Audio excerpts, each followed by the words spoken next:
Before I begin, I don't usually plait when her hair is wet. I usually do it when it's dry because I don't like the feeling of it when it's wet. But I washed her mane because it's really manky. I like to divide it into sections first with bands, and please ignore the sound because that's beats my part. There, Robin. I separate it out into sections. Day old hair or like dirty hair, it kind of is better because it holds the plaits a bit, better, than clean hair. But I've got plaiting bands on my fingers and then I've got other ones down there. For Rosie, we have to use two colours, obviously, because she's skewbald. So I like to divide the section off into the comb where it shows how wide I like the plait to be. So I just have this, really old one. So you start off by sectioning it off. The band is there at the start of her mane and then I just do a section. So then when that's that, I just put that there and hopefully she doesn't shake her head too much and it falls because it happens quite often. So I just section that off and then I do this the whole way down the mane until I get to the bottom. Some horses are quite sensitive to around their ears. Thank God Rosie's not, but I know, say, Lily, if you guys have seen my story, you'll see that she just does not like her ears being touched at all. So I have to start down at the nape of her neck and then work my way up to her ears. And then sometimes with the horses you have to just, it's whatever they like, because the best plaits are when the horse is most comfortable because they look the best because you can take your time. So I just continue doing this the whole way down and then they look more uniform. Okay, so when that's done, it should kind of look like that. So they're nice and uniform, so the plaits will be the same size. I have to move on to the white bands, obviously. At these parts where there's still some black in it and some white hair in it, you go with whichever has the majority in it, so it blends in when you have the plait done. I'm not going to plait up this bit where she gets mane rub because there's kind of no point.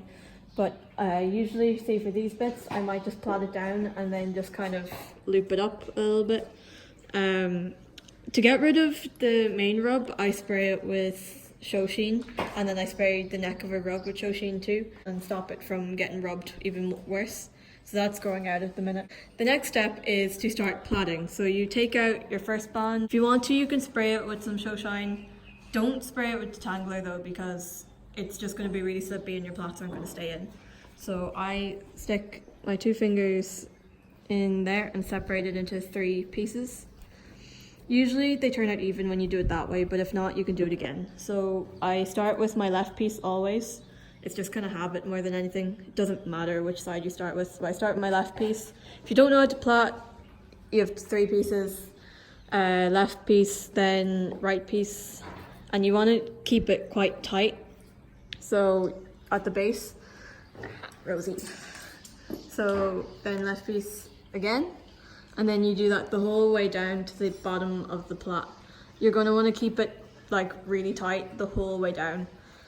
I know some people do it different ways, but this is the way I do mine. Keep it really tight and uniform the whole way down.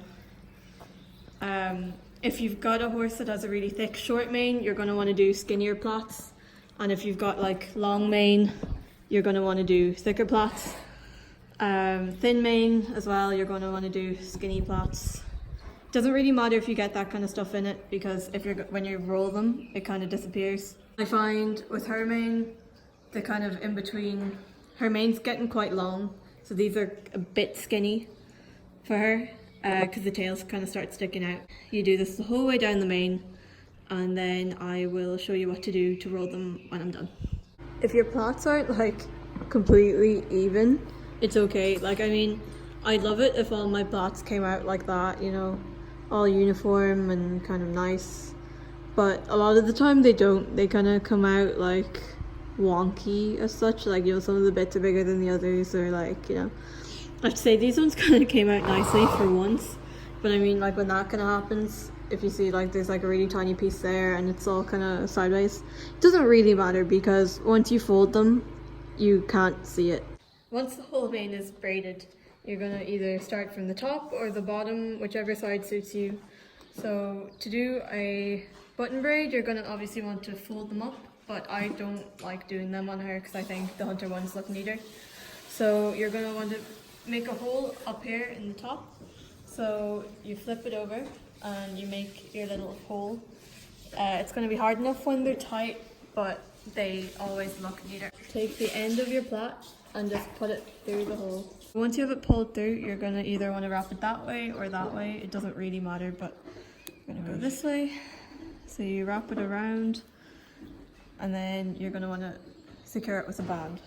I like using the one that's already on it because it makes it feel a bit more secure. So you just take the end and then you just wrap it around. So that's your plait done, and you're going to want to do it the whole way down the main. So I'll show it to you one more time because that one was kind of crap, you know. A hole in the top, just along there. But sometimes there's already a hole kind of there, so you're going to want to make it a little bit bigger. So you get your finger through, and then you take your band on the end of the plait and just kind of push it through. Don't worry if it's a bit tight because they're going to stay in for longer if they are. So you get it through like that, wrap it around the plait like so. I'm going to get the end of your band and just wrap it around the whole thing like that. So then you do it the whole way down the main and hopefully it will look nice. I do leave out the tails because I feel like it gives you a bit extra to put around the plait and make them look more full. So once you're finished, this is kind of what it should turn out like. They're a bit closer together than I usually do because I don't have the full mane to show you guys, but they're a little bit messy because I'm also in a hurry because I've got another horse to plait after this. The second one was kind of awful, you know, but the first one and that one, they all kind of should end up kind of looking like that.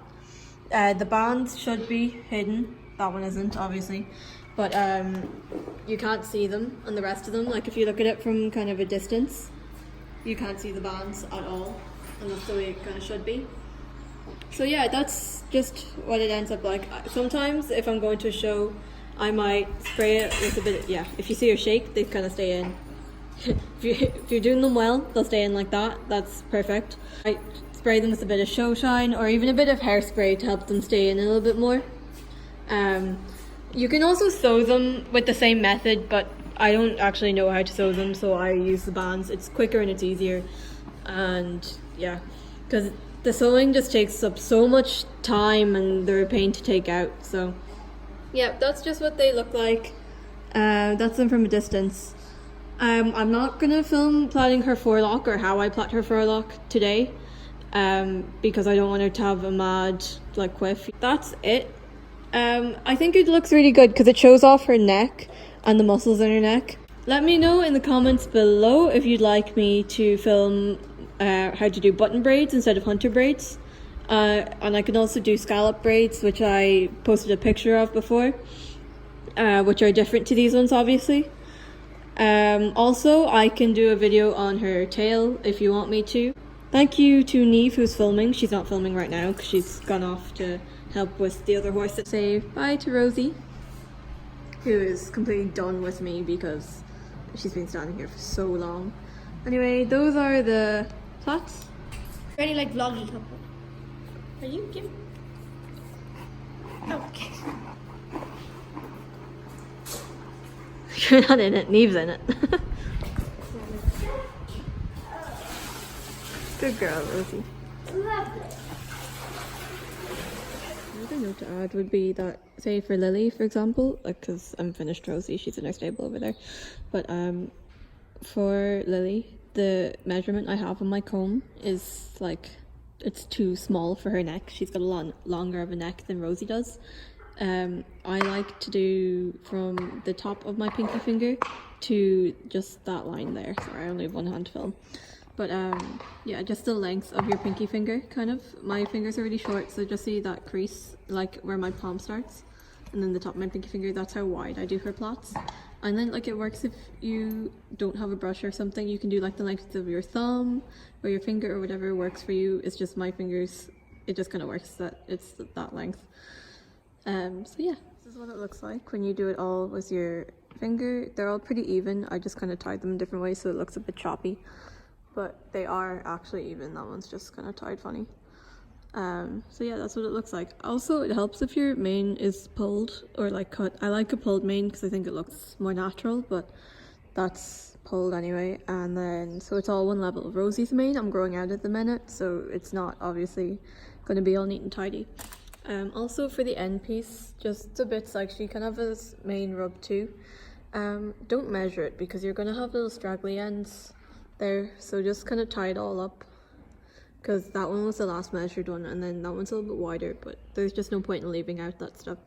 So I'll show you what I do with the end bit when I finish plaiting up all of these. So when you've got the whole mane braided, when you get to the problem at the end, I already did it because I only have one hand when I'm filming, so you're going to want to do like a little button braid almost. So you just plait it down like this, and instead of finishing it off, you bring it through and you just kind of keep folding it, and then like your tail will be tucked in, and then you bring the band around it and you twist it and you just plait it like that. So it's literally just a button braid, and then it's just like that. Her mane's not long enough to do button braids the whole way up, but that's why I don't do them.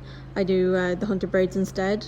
Her mane's too like thin, you know, like the middle ones would be okay, but like the end ones are just so skinny, they'd just be pointless. So it's just a really bad button braid, or like you could just like fold it generally, but it just keeps it neat and tidy and out of the way. And then when you've got the saddle on, it's not just like sticking out, so it looks a lot better. So these are what Lily's plaits came out like. I had to secure a lot of them with like even 2 or 3 extra bands to keep them in, because you know, if they're not wrapped tight enough, it's just fact that they're gonna come out. So she's away to a show tomorrow, so that's what they look like. You'll see that as her mane gets thinner, the like rosebuds get like tinier and tinier. So like they're nice and big here, and they're like a good size, and then they're like really tiny there.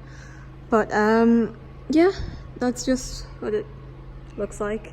She was so good for me today, because usually if we put her into the wash bay, which is over there, which is where I plaited Rosie, she'll have her head up and down, and you just can't plait her, and she's really sensitive around her poll area, so you have to kind of avoid that when you're plaiting her. So I tied her up here instead and plaited her here, because a happy horse equals good plaits, because there's no way in hell that you're going to get them good if your horse isn't happy. So there you go.